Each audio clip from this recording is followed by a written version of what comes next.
right, Jeff here again. So, I decided to. Ron Haggerty posted a video today, and I watched it, and I was like, "Oh, that sounds like a fun topic." I did a quick scan of my collection and said, "I can come up with what he was looking for." He did a selecting of 10, turn up the heat. Basically, made a comment about how the temperature's dropping. Of course, it is everywhere in the country. Of course, he's got 55 degrees in Florida. Up here in Virginia, we're at like 30 degrees. Had a little snow flurry yesterday. So yeah, turn up the heat. Good topic because we're freezing. Of course, tomorrow it's going to be in the 50s again. Around here it changes and flips back and forth. It was 30 degrees one day last week, and then the next day it was like almost 70. Anyway, so it's crazy. But yes, so what he did was looking for album titles that have something to do with heat. And I scanned real quick through my thing and thought, yeah, I got some of those. I'm going to start off real fast with the ones that he had already shown, just to show that I have them. But I didn't count these. I'm pretty sure I have 10 without these. He showed HSAS. This is Sammy Hagar and Neil Schon from Journey, Anderson and Shreve, and these guys are from other bands that I surely am not remembering who at this point. This is a early 80s release. I will disagree with Ron's idea on the album. He says probably one of the best things that Sammy Hagar ever put out. I'm a huge Sammy Hagar fan, so I just disagree with that. It is a great album. It's mainly live. They did a concert back in the day on MTV, and that's about it. And the concert and this, it's got some live stuff on it. It's a good album though. Neil Schon, like I said, from Journey. This is just a good hard rockin', bluesy type rock. They do a cover of Whiter Shade of Pale and stuff like that. It's just a good solid record. But I think there's a lot more things that Sammy Hagar's that I like more. Angel, White Hot. Only Angel album that I currently have in my collection, so I'm glad I have it because now I can show it. So he showed that. I won't say anything else about that. Riot, Fire Down Under. Now this is weird. Now this is I got this. This is the reissue from whatever 2012 or whatever. Orange. Look at that. It's like fire. Now let me ask you this. Anybody else ever experienced this? If you are someone who uses Discogs, which I have my entire collection on Discogs, CDs, records, everything. But I go to look this one up and it's not there. It's only on CD. I swear I know I put this on there. And this is not the first time that I've had a record that's not on there that I swear has been loaded. Because everything was loaded. I went through all of my records back in the day and did them. And I found one a couple weeks ago that wasn't there. I found this one that wasn't there. Is Discogs somehow dropping? Has anybody else seen any of their releases disappear from their Discogs catalog? Maybe I'm imagining it. I don't know. Anyway, Hotter Than Hell by Kiss. Ron showed that too. Hell, Hotter, Fire, there. But then I jumped over and did Hot in the Shade by Kiss. Ron did not show that. So now we're into the ones that are different from the ones that Ron showed. Kiss's Hot in the Shade. Album gets a lot of flack by a lot of people. I really like it. It's commercial, but there's a lot of good songs on here.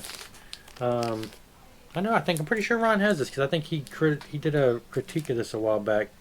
Albums he really wished he could like or something. Maybe this is not one of the ones. I've heard somebody talk about it, but Hot in the Shade by Kiss.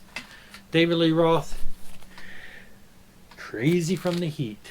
Look at old Dave there. This is the first EP that Dave released after he left Van Halen back in 84, 85. He released this and gave the world a shock because we're like, what is a guy who sings for one of the best hard rock and metal bands going to give us? And he puts us out. California Girls, Crazy from the Heat, Sinatra-ish type songs. Just, I ain't got nobody, just a gigolo. Wide variety, no hard rock or metal.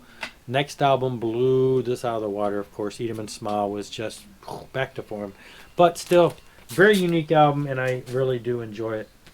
All right, I've got a bunch of them here that come from the Christian realm. We got Petrus on Fire.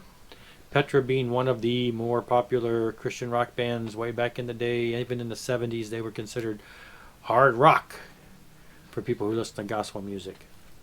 I remember being in church in the late 70s, early 80s, and everybody knew that I listened to a lot of heavy metal, and they're like, you should check out Petra, they're really heavy. And I listened to Petra, I'm like, they're not really heavy. But I love them. This is a pretty heavy album, though. Of course, this is many years later. Sweet Comfort Band, Hearts of Fire. Sweet Comfort Band is kind of a commercial keyboard pop rock band. Brian Duncan is the singer right there. He went solo after this, and I love Brian Duncan. Very quirky and fun and just uppity music. I love Brian Duncan to this day. And this is his rock band. Now, the Randy Thomas went on to be the guitar player for another band called Allies. Another kind of a pop rock band that they were probably a little edgier than this. But anyway, Bob Carlyle was the singer. Bob Carlyle went on to go solo, and you probably know Bob Carlyle's song Butterfly Kisses because it's played at like every wedding nowadays. Anyway, Feel the Fire by Barnabas. Fire, flames, well, it's metal. Barnabas is another early, they were a band that was around even before Stryper. They were considered one of the early hard rock bands. Female vocalist.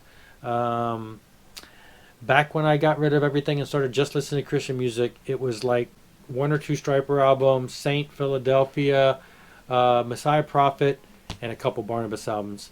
Still love Barnabas. Thrilled to have these on vinyl. They were about a year or so ago released, remastered, packaged wonderfully by Retroactive on CD. Given their due, just great stuff. I love Barnabas. Just good hard rock and female vocalist. Great stuff. Guardian, Fire and Love. This is another one of those limited vinyl reissues that came out a couple years ago. Orange vinyl. You can still get it, and if you can, I suggest you do.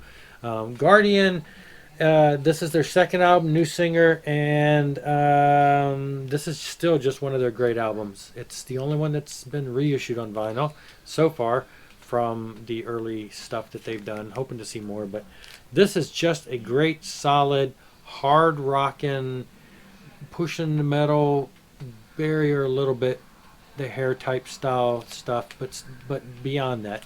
Anyway, one of my favorite bands, one of my favorite albums. Open Fire, Fire, Fire, Fire, Fire by YNT. Another fire-based thing. This is a live album by YNT. YNT, one of my favorite bands from the day. And this is the vinyl. You should check it out if you don't have it already. Get Hot, Baby. It's Hot Streak by the Winery Dogs. This is the side project. Well, it's mainly a main band now from Mike Portnoy. And we got Billy Sheehan and him. Richie Kotzen. He used to be one of those guitar wizard guys, did some instrumental stuff back in the days, then he joined Poison and did a lot of other things. He's done a lot of stuff. Winery Dogs, Hot Streak. I love that album. That is it. I am done. So, there. Keep it hot. It's freezing out there in most of our places here in certain areas, and we're bundling up and keeping warm and turning the heat on and wearing the big jackets. So, let's heat things up. You want to do a video? Go for it. Show us some albums with hot, heat, fire, anything like that to help warm you up. Put all these music on and crank it up and dance around and you'll be warmed up too. Thanks a lot for joining me. Rock on.